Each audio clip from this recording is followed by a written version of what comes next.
we have made very many milestones in delivering services to the people of Kenya for the 4 years that we have been in place as devolved governments. It's only somebody probably who doesn't live in Kenya who would not acknowledge the transformation that is taking place in the country. Improved situation of supply of water to the people. In fact, our assessment is that 60% of the population has been reached by the service of water by the devolved units. Many kilometers of roads have been done, marramed and graded. New 19,000 kilometers have been opened, that 5,000 kilometers of existing roads graded and marramed. Healthcare has been improved tremendously, even though the strike that is there is throwing spanners at the works. But if you look at, we use a quarter of our budget in actually providing health services, around 30% for most counties, and the additional staff, increasing supply of commodities, improving the infrastructure.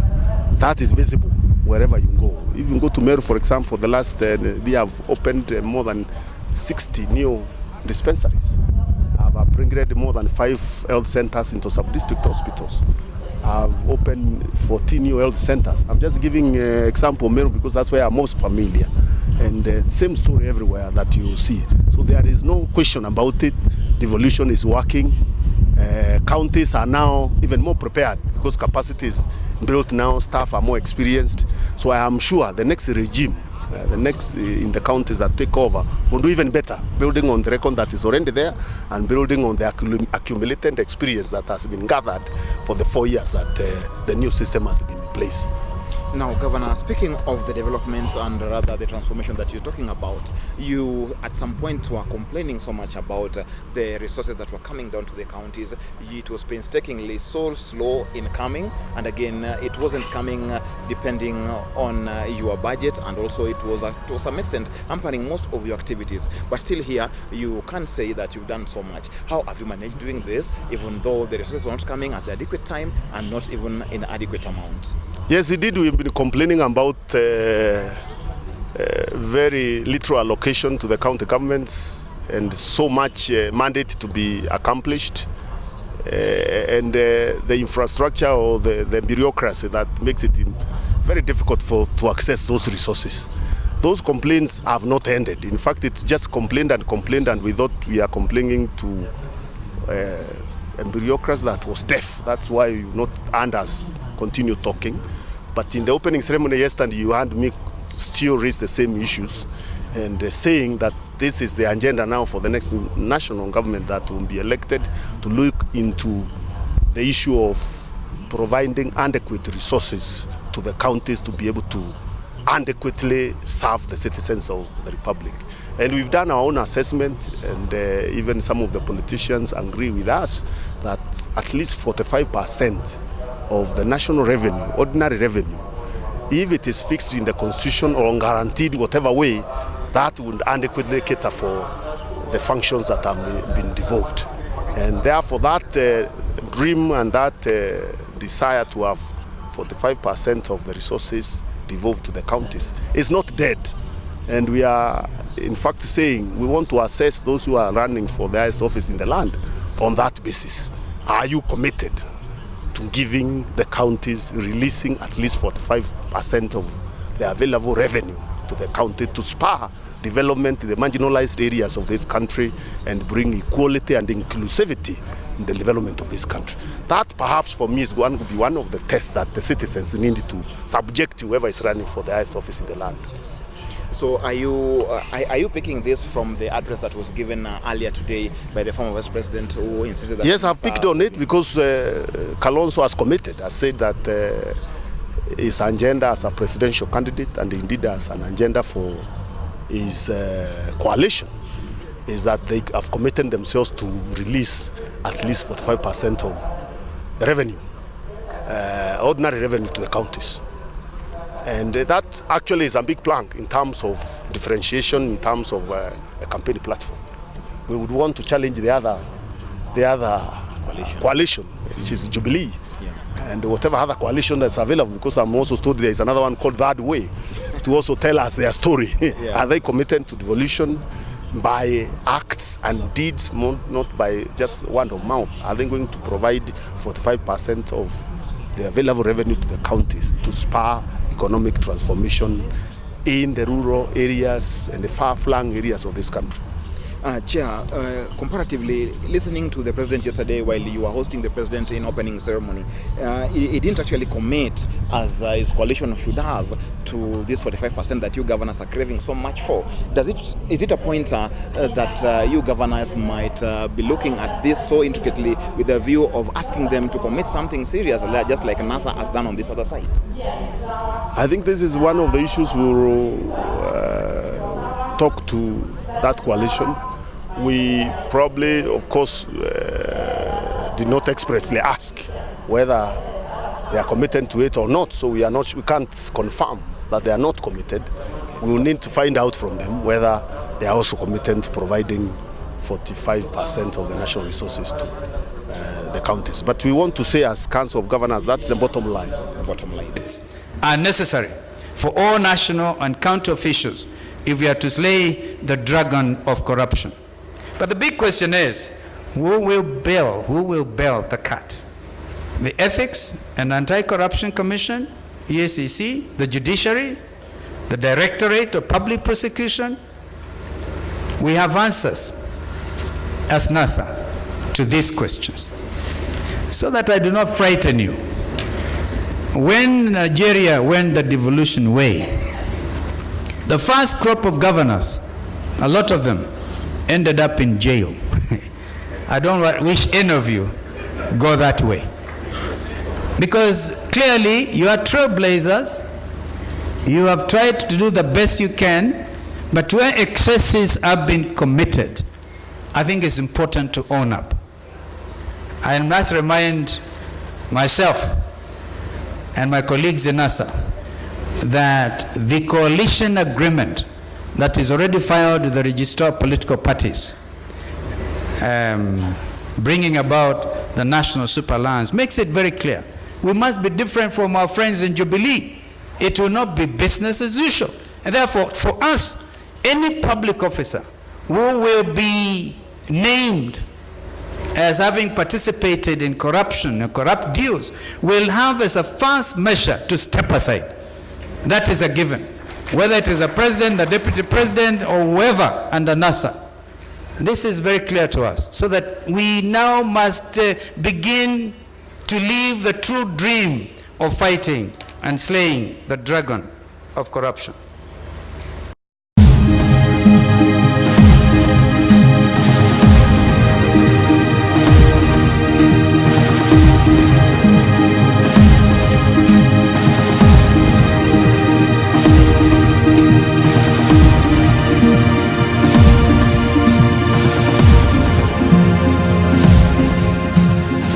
I wanted to make it clear that the position of the Council of Governors is that we don't condone corruption in the counties or anywhere, even at the national level, anywhere. We don't condone corruption. And we have always stated wherever we have had an opportunity to say that the institutions that deal with corruption, which are actually controlled at the national level, are free to do their job. We don't have the power or the capacity to prevent them from doing their job. And therefore, I don't know what stops them from investigating and concluding investigations and taking whoever is corrupt to court. What we have been against is the generalizations and trying to paint everybody with one brush in the name of corruption. That we are against that, because we don't want people to be painted corrupt when there is no evidence. Give a general impression that all governors are corrupt. It is wrong. That impression is wrong. We always insist that do investigations, get facts, charge in court whoever has been seen to have misused public funds. That the generalizations that we see in the media every day, I saw yesterday governors being described as lieutenants.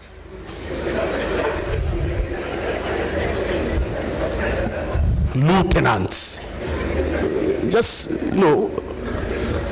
what is the impression? To say everybody who is sitting in the position of a governor is engaging in looting. That's not fair. It is not fair. If governors were jailed in Nigeria, well, Kenya is not Nigeria, and I'm not saying Kenyan governors should not be jailed. I'm just saying it doesn't add any value, issuing those as threats. Let those who have the responsibility and the legal mandate to investigate corruption do so and charge whoever is engaging in corruption. Period. Then that is finished, then we move on. But when you fill these institutions with suspected fellows who don't even have the capacity to investigate anything, whose backgrounds are also suspect, and who are most of the time engaging in trying to get some handouts from whoever they're investigating, then what do you expect? So you keep blaming everybody and walking around talking about this. It is not necessary. Who has prevented these institutions from doing their job? The only issue pending in court about governors is ambulances. Ambulances that were rented properly from an institution that is actually semi-government that is providing services, the Red Cross, that is providing services to the people. Those are the issues that are pending in court. I am not defending anybody. I'm not saying people cannot be corrupt. I'm not saying a governor cannot be corrupt, but I'm saying for God's sake, do your job. Do your job and take them to court. And then the general impression also that any corruption in the county is perpetrated by a governor. The governor is the end of the institution.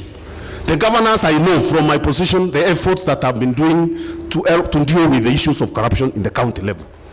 A lot of effort being done. Even some people being sacked in the counties, we have that record, people being sacked for being corrupt. Some even being prevented from being sacked by the courts stopping it. A lot of policy decisions that are intended to deal with the problem of corruption. So to say when there is corruption in counties, it is governors who are corrupt is also another fallacy that is always pending around. The same fallacy that money has been given to the governor. When money is given to a county, the story is so much billions have been given to the governor. It's not the governor. The governor is the end of government. The county government is an institution with so many employees, ministers, everybody working, and checks and balances that are operating there.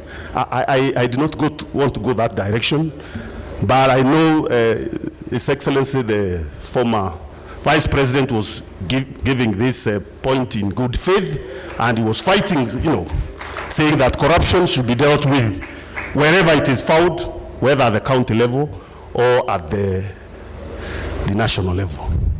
Others, our sisters, and indeed our daughters. And today being the International Women's Day, it is important to list the gains that devolution has brought to Kenya.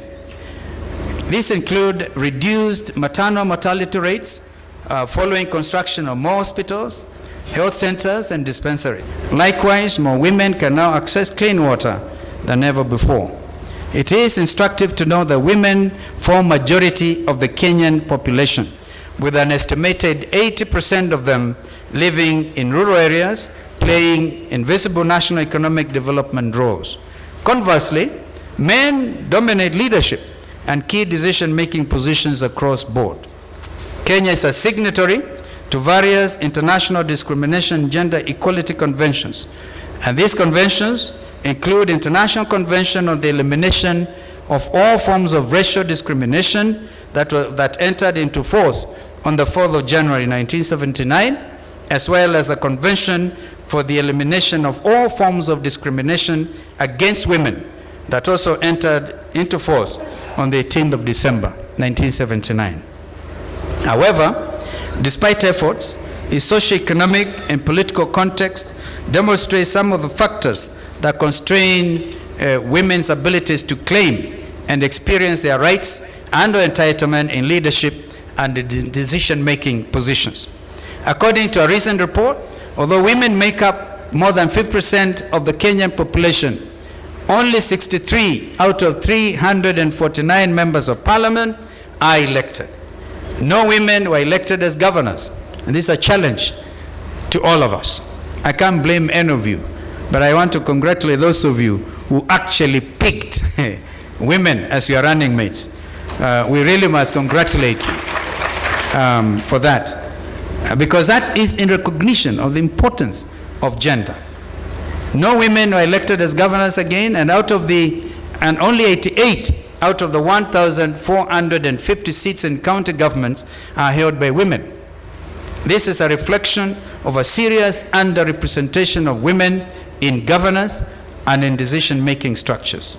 It is evident that in order to achieve transparent and accountable governance, getting women empowered in social, economic, and political status is key, indeed mandatory.